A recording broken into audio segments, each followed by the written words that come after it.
السلام علیکم ورحمۃ اللہ وبرکاتہ۔ الحمد للہ رب العالمین والصلاة والسلام علی رسولہ الکریم واشہد ان لا الہ الا اللہ وحدہ لا شریک لہ واشہد ان محمدا عبدہ ورسولہ، اما بعد۔ تمام قسم کی تعریف اللہ رب العالمین کے لیے لائق و زیبا ہے، اور اس کے بعد ہمارے آخری نبی محمد مصطفیٰ صلی اللہ علیہ وسلم پر درود ہو۔ اللہم صلی وسلم وبارک علی نبینا محمد۔ عزیز سامعات، اس سے پہلے کے درس میں ہم نے سنا تھا کہ آپ صلی اللہ علیہ وسلم کئی بادشاہوں کے نام خطوط لکھا، اور آج کے درس میں غزوہ خیبر کے بارے میں سنیں گے انشاءاللہ۔ صلح حدیبیہ کے بعد آپ صلی اللہ علیہ وسلم کو قریش کی طرف سے پوری طرح سے اطمینان ہو گیا، اور دو طرف سے آپ کو ڈر تھا، ان میں سے ایک یہود اور دوسرا قبائل نجد۔ چونکہ اہل خیبر جنگ لڑانے، بڑھانے اور جنگ کی آگ بھڑکانے میں بڑے ماہر تھے، اور وہ اہل خیبر ہی تھے جنہوں نے جنگ خندق میں تمام مشرکوں کو جنگ کے خلاف میدان میں لا کھڑا کیا تھا۔ یہی نہیں، انہوں نے نبی کریم صلی اللہ علیہ وسلم کو شہید کرنے کا پروگرام بھی بنا لیا تھا۔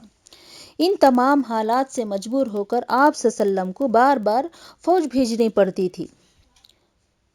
خیبر کو روانگی۔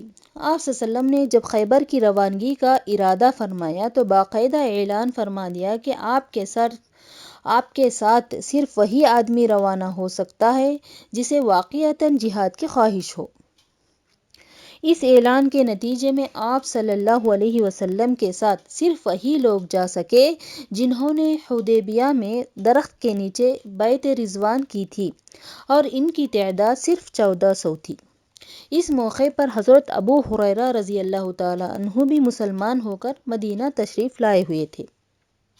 بہرحال آپ صلی اللہ علیہ وسلم نے خیبر کی طرف روانہ ہو گئے۔ حضرت سلمہ بن اکوع کا بیان ہے کہ ہم لوگ نبی کریم صلی اللہ علیہ وسلم کے ہمراہ خیبر روانہ ہوئے۔ رات میں سفر کر رہے تھے کہ ایک آدمی نے عامر سے کہا، اے عامر، ہمیں اپنے کچھ شعر سناؤ، کیونکہ حضرت عامر شاعر تھے۔ سواری سے اتر کر کچھ شعر اشعار سنائے۔ اے اللہ، اگر تو نہ ہوتا تو ہم ہدایت نہ پاتے، نہ صدقہ کرتے، نہ نماز پڑھتے، نہ ہم تجھ پر قربان، تو ہمیں بخش دے اور ہم پر سکینت نازل فرما جب ہمیں للکارا جاتا ہے۔ رسول اللہ صلی اللہ علیہ وسلم نے یہ اشعار سنے تو فرمایا، یہ کون ہیں؟ تو لوگوں نے کہا، عامر بن اکوع ہیں۔ آپ صلی اللہ علیہ وسلم نے فرمایا، اللہ ان پر رحم کرے۔ قوم کے ایک آدمی نے کہا، اب تو ان کی شہادت پکی ہو گئی۔ صحابہ کرام کو معلوم تھا کہ جنگ کے موقع پر رسول اللہ صلی اللہ علیہ وسلم کسی انسان کے لیے خصوصیت سے دعائے مغفرت کریں تو وہ شہید ہو جاتے ہیں۔ یہی واقعہ حضرت عامر کے ساتھ بھی پیش آیا۔ جس رات آپ صلی اللہ علیہ وسلم خیبر کی حدود میں داخل ہوئے تو فرمایا، میں کل جھنڈا ایک ایسے آدمی کو دوں گا جو اللہ اور اس کے رسول سے محبت کرتا ہے، اور جس سے اللہ اور اس کے رسول بھی محبت کرتے ہیں۔ جب صبح ہوئی تو صحابہ کرام نبی کریم صلی اللہ علیہ وسلم کی خدمت میں حاضر ہوئے۔ ہر ایک کی یہی آرزو تھی، ہر ایک کی یہی خواہش تھی کہ جھنڈا اسے مل جائے، کیونکہ آپ صلی اللہ علیہ وسلم نے شرط یہ لگایا تھا کہ وہ اللہ اور اس کے رسول سے محبت کرتا ہے۔ جب رسول اللہ صلی اللہ علیہ وسلم نے فرمایا، علی بن ابی طالب کہاں ہیں؟ صحابہ نے کہا، یا رسول اللہ صلی اللہ علیہ وسلم، ان کو تو آنکھ آئی ہوئی ہے۔ تو فرمایا، انہیں بلا لاؤ۔ تو وہ لائے گئے تو رسول اللہ صلی اللہ علیہ وسلم نے ان کی آنکھوں میں لعاب دہن لگایا اور دعا فرمائی، اور وہ شفا یاب ہو گئے، گویا انہیں کوئی تکلیف تھی ہی نہیں۔ پھر انہیں جھنڈا عطا کیا گیا۔ پھر اس کے بعد آپ صلی اللہ علیہ وسلم نے حضرت علی سے کہا، اے علی، پہلے تم انہیں اسلام کی دعوت دو اور اسلام کے تمام احکامات سمجھاؤ۔ بخدا تمہارے ذریعے اللہ تعالیٰ نے ایک آدمی کو بھی ہدایت دے دے تو وہ یہ تمہارے لیے سرخ اونٹوں سے زیادہ بہتر ہے۔ عزیز بہنوں، یہاں دعوتی پہلو نظر آتا ہے۔ ہم بھی سوچنا چاہیے، کیا ہم دعوتی کام کر رہے ہیں؟ ہم بھی اس سے نصیحت حاصل کرنا چاہیے کہ مسلمانوں کے لیے دعوتی کام کتنا اہمیت اور ضروری ہے۔ اگر ہم بھی ہماری زندگی میں کسی ایک شخص کو جہنم کی آگ سے بچائیں گے تو ہمارے لیے بھی وہ کام سرخ اونٹوں سے زیادہ بہتر ہوگا۔ بہرحال رسول اللہ صلی اللہ علیہ وسلم نے خیبر کے گرد یعنی اطراف محاصرہ قائم کیا۔ یہ محاصرہ 3 دن تک جاری رکھا۔ اس کے بعد ایک یہودی نے آ کر کہا، اے ابو القاسم، رسول اللہ صلی اللہ علیہ وسلم کی کنیت، اگر آپ 1 مہینہ تک محاصرہ جاری رکھیں تو بھی انہیں کوئی پرواہ نہ ہوگی، کیونکہ ان کے پاس پانی کے چشمے ہیں اور غلہ وغیرہ ان کے پاس موجود ہے۔ یہ رات میں نکلتے ہیں، پانی پی لیتے ہیں اور لے لیتے ہیں، پھر قلعے میں واپس چلے جاتے ہیں اور بند ہو جاتے ہیں۔ اگر آپ ان کا پانی بند کر دیں تو یہ گھٹنے ٹیک دیں گے۔ اس اطلاع پر آپ صلی اللہ علیہ وسلم نے فوراً ان کا پانی بند کر دیا۔ اس کے بعد یہودیوں نے باہر آ کر زبردست جنگ کی، جس میں کئی مسلمان مارے گئے۔ بہرحال قلعہ فتح ہو گیا۔ خیبر کی فتح کے بعد جب رسول اللہ صلی اللہ علیہ وسلم مطمئن ہو چکے تو زینب بنت حارث نے آپ صلی اللہ علیہ وسلم کے پاس بھنی ہوئی بکری کا ہدیہ بھیجا، بلکہ اس نے پوچھ بھی رکھا تھا کہ رسول اللہ صلی اللہ علیہ وسلم کو کون سا عضو زیادہ پسند کرتے ہیں، اور اسے بتایا گیا تھا کہ دستہ، اس لیے اس نے اس حصے میں خوب زہر ملا دیا۔ اس کے علاوہ اس نے بقیہ حصے میں بھی زہر ملا دیا۔ پھر اسے لے کر وہ خود رسول اللہ صلی اللہ علیہ وسلم کے پاس آئی اور آپ کے سامنے رکھا تو آپ صلی اللہ علیہ وسلم نے دستے کا گوشت اٹھا کر اس کا ایک ٹکڑا چبایا، لیکن نگلنے کے بجائے تھوک دیا۔ پھر فرمایا، یہ ہڈی، یہ گوشت کا ٹکڑا مجھے بتلا رہا ہے کہ اس میں زہر ملایا گیا ہے۔ اس کے بعد آپ صلی اللہ علیہ وسلم نے زینب کو بلایا اور پوچھا کہ کیا تم نے اس طرح کیا ہے؟ تو اس نے اقرار کر لیا کہ ہاں، میں نے اس میں زہر ملایا ہوا ہے۔ تو آپ صلی اللہ علیہ وسلم نے پوچھا کہ تم نے ایسا کیوں کیا؟ تو اس عورت نے کہا، میں نے سوچا کہ اگر آپ بادشاہ ہیں تو ہمیں اسے راحت مل جائے گی، اور اگر آپ نبی ہیں تو اسے خبر دی جائے گی، یعنی وحی کے ذریعے آپ کو بتا دیا جائے گا کہ اس میں زہر ہے۔ اس پر آپ صلی اللہ علیہ وسلم نے اسے معاف کر دیا۔ اس موقع پر آپ صلی اللہ علیہ وسلم کے ساتھ حضرت بشر بن برا بھی تھے۔ انہوں نے ایک لقمہ نگل لیا تھا، جس کی وجہ سے ان کی موت واقع ہو گئی۔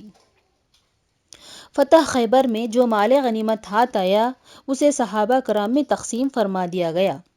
فتح خیبر میں صحابہ کرام کو بہت سارا ساز و سامان ہاتھ آیا۔ اس کے بعد آپ صلی اللہ علیہ وسلم مدینہ واپس ہو گئے۔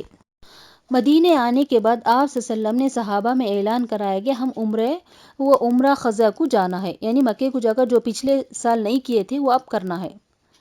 اس طرح آپ صلی اللہ علیہ وسلم کے ساتھ 2000 صحابہ مکے کو گئے عمرہ کرنے کے لیے۔ صحابہ کے ساتھ عورتیں اور بچے بھی تھیں۔ بہرحال رسول اللہ صلی اللہ علیہ وسلم نے مکے میں 3 روز قیام فرمایا۔ چوتھے دن جب صبح ہوئی تو مشرکین نے حضرت علی کے پاس آ کر کہا کہ اپنے صاحب سے کہو کہ وہ ہمارے یہاں سے روانہ ہو جائیے، کیونکہ مدت گزر چکی ہے۔ اس کے بعد آپ صلی اللہ علیہ وسلم نے مکے سے نکل آئے۔ معرکہ موتا۔ اس کے پہلے درس میں ہم نے سنا تھا کہ رسول اللہ صلی اللہ علیہ وسلم بادشاہوں کے نام خطوط لکھے ہوئے تھے، اور ایک خط حاکم بصرہ کے پاس بھی بھیجا تھا، تو اس نے صحابی کو جو خط لے کر گئے تھے ان کو مضبوط باندھ کر ان کی گردن مار دی۔ یاد رہے کہ اس زمانے میں سفیروں اور قاصدوں کا قتل کرنا بدترین جرم تھا، جو اعلان جنگ کے برابر بلکہ اس سے بھی خطرناک سمجھا جاتا تھا۔ اس کے لیے آپ صلی اللہ علیہ وسلم نے اس علاقے پر 3000 کا لشکر تیار کیا، اور یہ سب سے بڑا اسلامی لشکر تھا۔ رسول اللہ صلی اللہ علیہ وسلم نے اس لشکر کا سپہ سالار حضرت زید بن حارثہ کو مقرر کیا اور فرمایا کہ اگر زید قتل کر دیے جائیں تو مسلمانوں کا پرچم مسلمانوں کے سپہ سالار حضرت جعفر ہوں گے، اور اگر حضرت جعفر قتل کر دیے جائیں تو عبداللہ بن رواحہ سپہ سالار ہوں گے۔ لشکر کو اس نے یہ وصیت کرتے ہوئے آپ صلی اللہ علیہ وسلم نے فرمایا کہ اللہ کے ساتھ کفر کرنے والوں سے غزوہ کرو، اور دیکھو بد عہدی نہ کرنا، کسی بچے، عورت، بوڑھوں اور تارک الدنیا کو قتل نہ کرنا، اور درخت نہ کاٹنا۔ بہرحال اسلامی لشکر آگے بڑھا۔ جاسوسوں نے اطلاع پہنچائی کہ رومیوں نے 1,00,000 کا لشکر لے کر خیمہ زن ہوا ہے۔ اس کے علاوہ مزید 1,00,000 افراد بھی جمع ہو گئے ہیں۔ مسلمانوں کے حساب میں سرے سے یہ بات تھی ہی نہیں کہ انہیں کسی ایسے بڑے لشکر سے سامنا ہوگا۔ اب ان کے سامنے سوال یہ تھا کہ آیا 3,000 کا لشکر 2,00,000 کے ٹھاٹے مارتے ہوئے سمندر سے ٹکرا جائے یا کیا کرے؟ مسلمان حیران تھے۔ ادھر صحابہ کرام مشورہ کر ہی رہے تھے کہ ادھر دشمن ان کے قریب آ گیا اور مسلمان موتا کی جانب سمٹ کر خیمہ زن ہو گئے۔ بالآخر لڑائی شروع ہوئی۔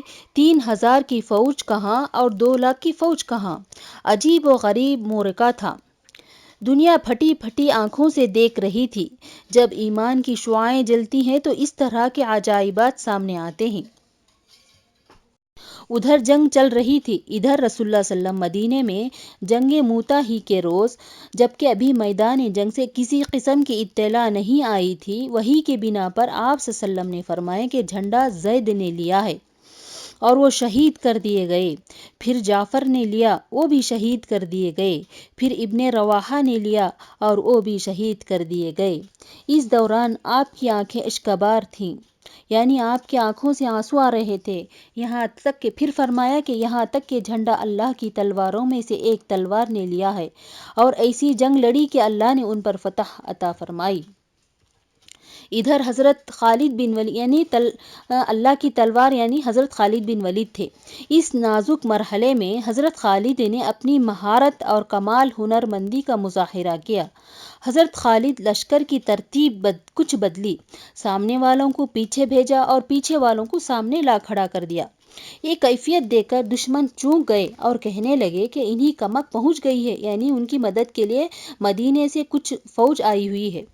اس کے علاوہ حضرت خالد نے اپنے لشکر کو تھوڑا تھوڑا پیچھے ہٹانا شروع کیا۔ رومیوں نے ان کا پیچھا نہ کیا۔ انہوں نے یہ سمجھا کہ مسلمان دھوکہ دے رہے ہیں اور کوئی نئی چال چل رہے ہیں، ان کو پھر سے حملہ کرنے کی ہمت نہ ہوئی۔ ادھر مسلمان کامیابی اور سلامتی کے ساتھ پیچھے ہٹے اور مدینہ آ گئے۔ اس جنگ میں 12 مسلمان شہید ہوئے اور رومیوں کی تعداد کا علم نہ ہو سکا۔ اس معرکے سے مسلمانوں کی شہرت میں بڑا اضافہ ہوا، کیونکہ رومی اس وقت سب سے بڑی قوت تھی۔ عرب سمجھتے تھے کہ ان سے ٹکرانا خودکشی کے برابر ہے۔ 2,00,000 کے بھاری لشکر سے ٹکرا کر نقصان اٹھائے بغیر واپس آنا ایک اعجوبے سے کم نہ تھا۔